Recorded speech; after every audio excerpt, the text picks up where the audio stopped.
దేవునికి స్తోత్రములు. మీ అందరికీ నా వందనములు. ఈరోజు దేవుని వాగ్దానము. ప్రభువు నాకు సహాయుడు కాబట్టి నేను భయపడను. హెబ్రీలకు రాసిన పత్రిక 13వ అధ్యాయం 6వ వచనము. అతి పరిశుద్ధుడును తండ్రి ప్రియకుమారుడైన మన యేసయ్య మన అందరికీ ప్రభువును రక్షకుడై ఉన్నాడు. మన ప్రభువు మనకు సహాయుడు, మన రక్షకుడు కాబట్టి మనం భయపడిన అవసరం లేదని మనతో సెలవిస్తున్నారు. మన ప్రభువు మనల్ని ఎన్నటికీ చేయి విడువడు, మనల్ని ఎడబాయుడు.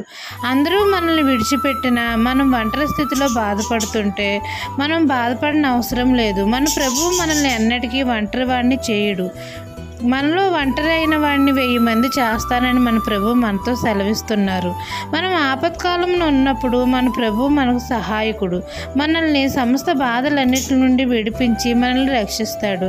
మనం దేనికి భయపడిన అవసరం లేదు. మనలో ఉన్నవాడు లోకంలో ఉన్నవాని కంటే గొప్పవాడు. నరమాతుడు మనల్ని ఏమి చేయగలడు?